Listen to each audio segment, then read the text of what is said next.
Okay, Matt Roscoe at the University of Montana. Let's take a look at how we can use GeoGebra to carry out simple bivariate data exploration. So once we have our copy of GeoGebra up and running, we need to get the spreadsheet view open. And with the spreadsheet view, of course, then we can copy data, like we've seen in another video, into that setting, and now we're set to go for some bivariate data exploration. So hypothetically, let's say that you noticed in this data set that it seems like the cars with the higher curb weights, the ones that are in the 5 to 6,000 or the high 4,000s, tend to have the lower fuel efficiencies. And so to explore that, what we might want to do is create a scatter plot of curb weight and fuel efficiency. So these two columns, columns D and columns F, we'd like to plot in a scatter plot setting. Now, since I kind of think of fuel efficiency as dependent on the weight of the car, what I'd like to see is curb weight as an X variable and the fuel efficiency as the Y variable. So let's go ahead and highlight the two columns. So the way that you get two non-contiguous columns to highlight is by holding the Control key down and clicking on the second one. So once again, I click on the F column, just regular click, and then Control key held, click on the D column. Now I have the two columns that I would like to plot. So the way that you can plot a list of points is to create a list of points here under the drop-down menu for lists on the spreadsheet view. So I'll create a list of points. It asks me, okay, is this the way that you want the list to be constructed? 17,5357. No, I got it backwards actually. I'd like curb weight to be the X variable, fuel efficiency the Y. Well, the good news is all you have to do here is use this drop-down menu to switch the order of the tuple.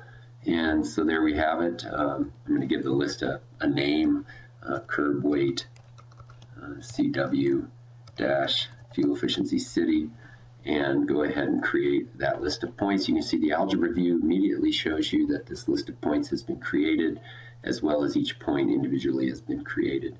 So now the question is, how can I get a view?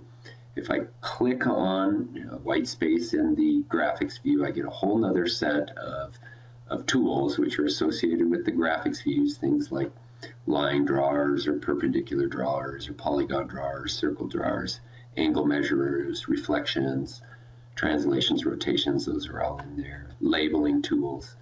But one of the things you might notice is you get some moving tools here, like I can move around with that tool and keep grabbing and looking for these points, but the numbers are fairly large. It's going to take me a while to find them and search around for them, so it seems like an easier way to do this would just be to define the graphics window such that it includes all of the points. So the way that you can do that is by getting your pointer tool and right-clicking on white space in the graphics view and coming down here to the bottom of that, I guess, pop-up menu to look at the graphics parameters.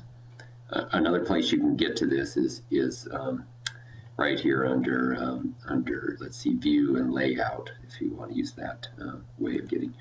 Okay, so when you do this, you get to a screen that shows you the basic I guess elements of the graphics view are its dimensions axis and navigation bar and such, but the things we're really interested in are dimensions. So from the X direction, let's go ahead and start this at 0 and run it up to 6,000. In the Y direction, let's start at 0 and run it up to, let's see, 48 is the highest fuel efficiency, the Prius, so maybe I'd run it up to 60 maybe, and just see what that gets me. And when I do that, it gives me a window where I see that all of these points now are visible. I can move this a little bit to give me some more space. And there's the points that have over here been defined. One of the things I notice right away is I don't like the fact that all of the points have a label attached to them, so we can tell, for instance, which one is which over here. I usually get rid of the labels, and so one way you can do that is you can edit any one of these objects in the graphics view by highlighting them, clicking on them. I used the pointer and drew a box around all of them so they're all brought up here. And then I can go to the object's properties. So you can do edit object properties right now.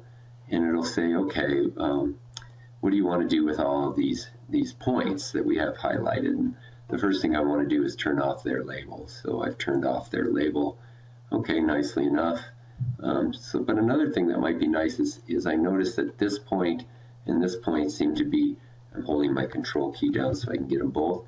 Those 2 points, A and A1, seem to be points that are different than the rest in terms of following a trend. So it might be nice to draw the eye to those and give them a different color. So I'm going to make them red points. Oh, that's kind of nice. The last thing I probably want to do is I want to make all my points a little bit bigger. They seem kind of small. So I'm going to go to Style. Once I have all of them selected, bump up the point size a little bit. And so that's what I end up with my scatter plot so far. The other thing that'd be nice is to label the X and Y axes. The X axis in this case is, what is that? That's curve weight, right? So I'll call it curve. I'll just do a CW since it's understood. Somebody who knows the data set would know that that's curve weight. Okay, and you can see it's added that label down here. And then for the Y-axis, I'm going to add the label FEC in miles per gallon. And you can see that the label is now added to that. Another thing that's sometimes nice to have is a grid. And that's up to you whether or not you like the grid or not. But I kind of like the grid, and you can set the grid distance to be whatever distance you like. Right now it's default set to 10s here. It looks like 500s there. Or excuse me, set to 5s in the Y, but you can control that however you like. So once you have the picture you want, you're kind of done with the object properties arguments. And now it'd be nice to get a linear model that would fit this. Of course, we can use regression if we want, but for the 8th grade standard, regression's not included. In fact, that's reserved for high school. And so what we're going to do is just informally fit a line to this data. One of the things I notice is I could pick 2 points, say that point right there, and I don't know, say that point right there, and use them to define a line that would model the data.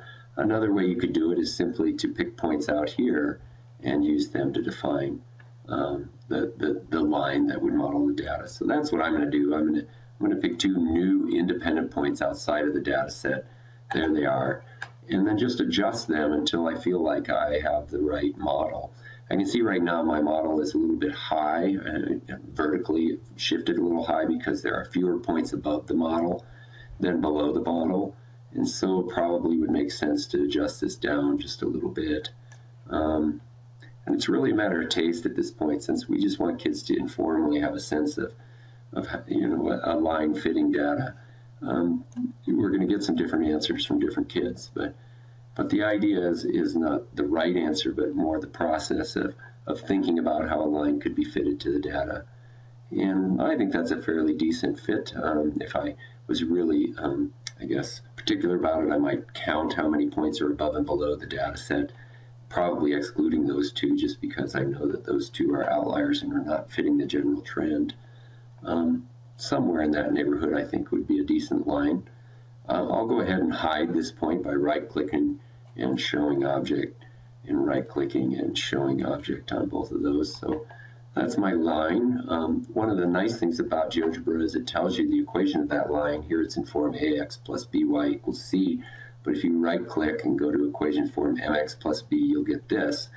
And this is a little bit of a glitchy thing. And you notice that it seems like it's giving my y-intercept but no slope. And I believe the reason for that is because we have a very small slope here. And so what I think you want to do in this situation is you want to go to options and go to rounding. And I can see right now that GeoGebra is rounding to 2 decimal places. I'm going to go ahead and bump that up to 10 decimal places. Yes, now I can see what was going on. Hopefully you can see that the slope for this particular line was beyond 2 decimal point rounding. So I think I'll just go ahead and go back now and go to objects rounding. Oh, let's give it 5. There we go.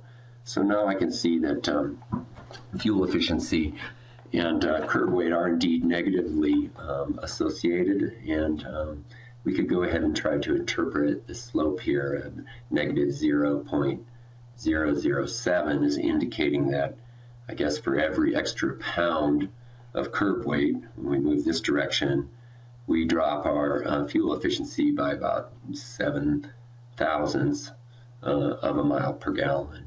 Another way to think of it is if we add 1,000 pounds to the car, we're going to lose about 7 miles per gallon. So probably an easier way to understand that slope. So that's one way that you can go ahead and conduct exploratory analysis using GeoGebra to get a sense of relationships in data.